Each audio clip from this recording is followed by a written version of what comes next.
quickly about poor old James Daly. He is the adjoining MP to me in Bury. I'm in Rosendale and he's Bury North. And it's been quite widely reported. What he has said is he's basically blaming the problem of families on, quote, this is what James's words, not mine, crap parenting. Do you think he's got a point? Well, I think it's a very brave thing to do in the run-up to an election to try and... 105 is majority. It's the most marginal seat. You can see the full quote. Give me that. It is a bit better if you see the full quote. When you think about families, it's not about stability. Most of the kids who struggle in Bury are the products of crap parents. And he goes on to say... Attack your constituents whenever you want. Well, with a wafer-thin margin majority. But, you know, I also just sort of wonder whether... he might be onto something here. I'd never used that language myself, but it does seem to me that I've got 3 kids and we're asking schools to do more and more and more. We hear from Keir Starmer that they want the schools to get involved with children brushing their teeth. I think that's a parent's job.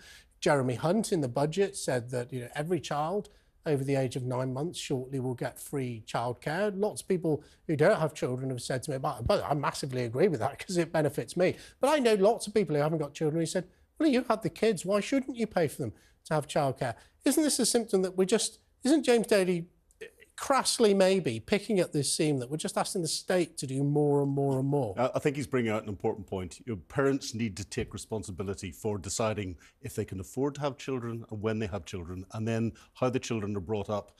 And schools need to then build on what the parents can do. There's no point in the schools doing lots and then it's all undermined by the parenting at home. And this is it's a wider societal issue, and we've seen it being chipped away over many, many years, I think. And it is quite different depending where you are in the country. There were some figures that came out this week saying less than 20% of parents in the North East, I think, had access to childcare, and over 50% in London.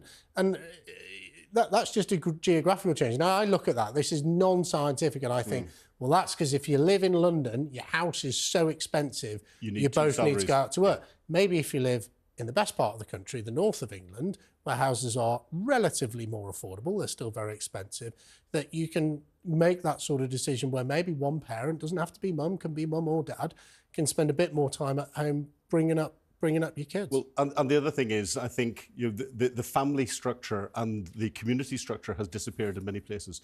You know, people aren't living with on close proximity to, you know, their parents, grandparents who would help with childcare and help with bringing up the kids and bring those traditional values in. A lot of it's been put down to what the state can provide and what, you know, as quick as you can get your kids into nursery. But people are also just losing touch with the wider family. Funnily enough, my cousin visited me in London yesterday, and we were chatting, and we were brought up as kids basically around 4 terrace streets. The principal street was Errol Street, L17, Liverpool and Egbert, if you're watching, hello.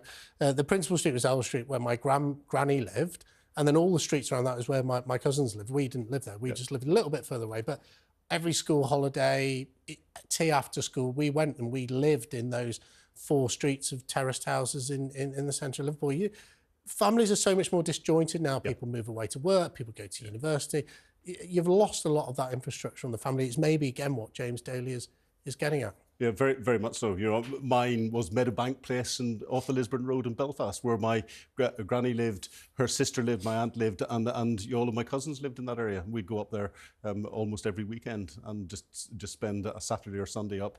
My granny did as much bringing me up as my mum and dad did at the weekends. But it's very bold, isn't it? It's very bold. Few months before the election. Exactly.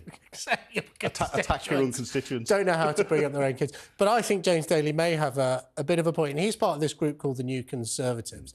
And that's headed by Danny Kruger and Miriam Kate. Tends to be the Red Wallers, tends to be more socially conservative and sort of really care about these sort of issues. I can tell you, as someone who represents a Northern Red Wall seat, these more socially conservative issues do cut through. So maybe there's a bit of an election strategy coming through. So the language is not language I would choose, but this idea that, you know, we're on the side of the strivers, not the skivers. We want to support good parents, not bad parents. It's a bit of divide and rule, but it might be electorally successful.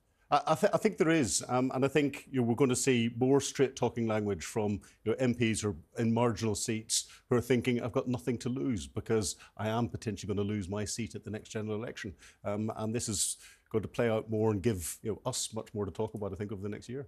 Yeah, and I say those new Conservatives groups certainly an interesting group of individuals, and they've been very active actually on this Rwanda bill again, which I think again as part of this political strategy they've identified.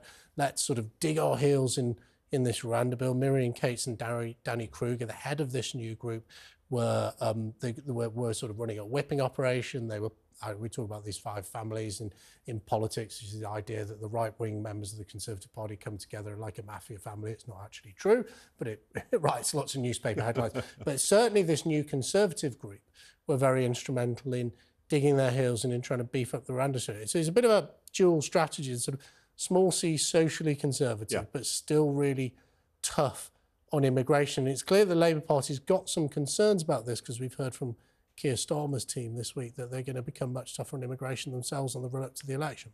Well, exactly. And I think one of the strengths of the Conservative Party seems to be that ability, especially with the new Red Wall MPs that came in, to try and go against some of the traditional views of some of the longer in tooth MPs that were around and you widen the debate. And I think Labour are worried about how broad a church the Conservative Party is in different places. But both political parties have the same problem. How can you be a metropolitan, metrosexual North London, Islington Labour Party and win votes in Doncaster?